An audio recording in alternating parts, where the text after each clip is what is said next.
Hello, welcome to the sideboard here at the StarCityGames.com Modern Open in Milwaukee, part of the SCG Tour, brought to you by Ultimate Guard. I'm Nick Miller alongside Todd Stevens, a man in the Players' Championship race, and you've got a good one for us today here in the sideboard. Sure do. You've been streaming this kind of white-red, Planeswalker control Blood Moon deck, and now the floodgates might open on this because we're calling it Sun and Moon, Danny West approved, so any of you who got to complain about deck names, yell at that man, editor of StarCityGames.com. But we're playing Blood Moon and we're playing a bunch of white mana. So that's where the name comes from. But you've been playing this deck and we've seen kind of iterations of this white-red control sort of prison deck, you know, in the previous months heading up to this event. But you've kind of taken away the prison elements and made it more of like a control deck. Yeah, it's very easily confused as a prison deck just looking at it originally, because you have Blood Moon and Chalice of the Void, and because you have those two cards, people will see it and think that it's a prison deck and I'm just trying to lock people out of the game and make the game go forever. But honestly, people can get out of those cards pretty easily, and that's just not a very successful strategy. Right. So we have a Planeswalker control deck that has those that can slow people down long enough to let your Planeswalkers take over. Right, and that's the thing about Modern. It's a fast format, so trying to play these 4 and 5 mana Planeswalkers is kind of tough. But with what you're doing here, you get to open up the space in the game to kind of do that. So of course you have Blood Moon and you have Chalice, all facilitated by Simian Spirit Guide, one of the most unfair cards in the format. Yep. Simian Spirit Guide just also helps with the Planeswalkers. You know, they cost 4 mana like you're saying, that's usually too slow, but if you can play them on a turn early, like a Nahiri a turn early, and start ticking up on it, you can end the game a lot faster. Right. Then we just have, like you said, a control deck. You have a ton of removal, and notably none of this is 1 mana. So obviously you have Chalice of the Void in your deck, you don't have Path to Exile, you don't have Lightning Bolt, but you have a bunch of other ones. Wrath of God, Anger of the Gods, you know, Oblivion Ring, that kind of stuff, Lightning Helix, and Blessed Alliance. So you have your removal covered. Yeah, and Modern is just really built around creatures these days. Every single deck that's doing well is really playing a lot of creatures. And decks like Tron and decks that aren't are kind of on the downswing. So I just want to be able to have every single creature deck covered, no matter what they're playing. Right, it's interesting you say that because you kind of have the creature decks covered with your removal and these other decks kind of covered on the Blood Moon spectrum. Because Blood Moon colds a lot of the format. Yeah, the Valakut and Tron decks, that's what I have the Blood Moons for, to shut those down also, so I have that area covered. Plus all the incremental, you know, damage you pick up on all these other decks that kind of have a stingy mana base. Now take us through the Planeswalker base here, because we got to mention, you of course have new Kaladesh in here, Chandra, Torch of Defiance, but go over all of them. Okay, so Nahiri is really the most important Planeswalker in the deck. Past iterations of this kind of prison style have played win conditions such as Kiki Jiki and Restoration Angel to try to close out the game fast. But that's just, it's hard on the mana base and it's hard to really let that work. But what Nahiri does is lets the deck have a really quick win con that can finish the game. Now, Chandra is also added as kind of the same type of way. She starts at 4 loyalty, pluses immediately to 5. Her ultimate's at 7. And if you get the ultimate in, every single spell you cast deals 5 damage, and that will just finish the game very quickly as well. Right. Gideon Jura is here to basically protect the other 2 Planeswalkers.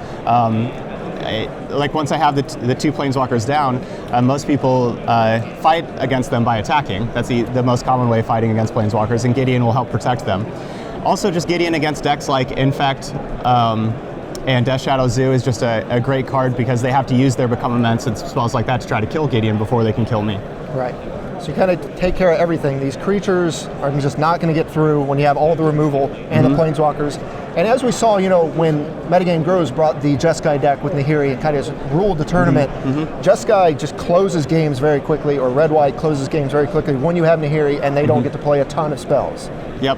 And that's our game plan. Just slow them down with Chalice and Blood Moon. Use those cards as really more like card advantage than a lock piece. Like try to get a 2-for-1 with Blood Moon or a Chalice, slow them down, and then have Nahiri finish the game. We also got to talk about the mana base because you got a bunch of basic lands, and you even get to run things like, you know, the temples, you get to run the filter lands, all that kind of stuff, because Blood Moon isn't quite hurting you as much due to how many basics you have. Right, and I think the temples are just underplayed in Modern in general. I think the temples are a really good source of card advantage. You have a land that can help filter your draws, and I just absolutely love playing for Temple. Right, and you know, We saw John Pellman have success with a deck similar to this at Indy a few months back. He had a bunch of your sideboard cards in the main deck. So you kind of, let's talk about your sideboard, because you have Leyline in the Void and all these other cards here that kind of hose these other linear strategies. Talk about your sideboard here. All right, so yeah, so Leyline of Sanctity is in there for Thoughtseize decks and also for Valakut. They struggle with that. I'm only playing 2 Stony Silence instead of 3. I've usually had 3, but I'm going up to 4 Anger of the Gods because, after board, because of the prevalence of Dredge, and it's just the best card against Dredge. And that's also a really effective card against Affinity as well. So I decided to shave a Stony Silence for a Crumble to Dust because Valakut Intron can still be problematic if I don't have a Blood Moon.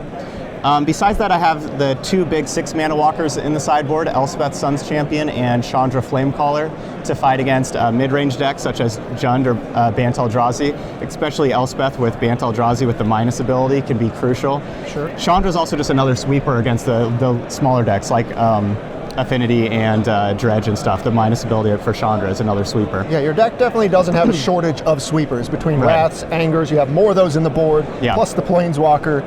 And we got to mention you get more of the little sun interactions here with Elspeth in the sideboard. Yep, Elspeth Sun's Champion. That's my girl. That's my champion. Okay. Blessed Alliance here, a card taking over in Modern. If you're playing white, it feels like everyone is playing this card. Yeah, it's actually just kind of turned into be better than Timely Reinforcements. I've played Timely Reinforcements even main board a lot, and the utility with Blessed Alliance to be able to take out larger creatures such as Tarmogoyfs or Thought-Knot-Seers or Reality Smashers, as well as gain life against the burn decks, makes it just the go-to card. Okay. And outside of that, you have Crumble to Dust here. Another card just kind of has function against Valakut and Tron and things like that. Yeah, I've never really played too much with Crumble to Dust. So I'm kind of not so sure how well it's going to work out for me, but I do know that I can struggle against those big mana decks, especially the ones that play blue, like Mono Blue Tron or Bring to Light Scapeshift. Okay. Now, normally when I see kind of crazy decks like this in the sideboard, I have to ask people, are these decks for real? Right. But you've been playing this deck a lot on stream and testing it a lot. Yeah. And the fact that you're kind of in this race for the Players' Championship, you're not going to bring a kind of joke deck to this tournament. So you have played this deck and had proven it, right? Yes. I've honestly had much more success with this deck on Magic Online than any other deck I played, including Bant Eldrazi. I actually have a better win percentage with this deck. And I think with how the format is right now, with how aggressive it is, this is a perfect answer to the aggressive format. All right, well, it looks great. It sounds great. You've talked about it. You've played it. You have 2 buys. We're going to be seeing you in action here. I wish you the best of luck. All right. Todd, thanks for joining here in the sideboard. Stay tuned to StarCityGames.com all weekend long for the action here in Milwaukee.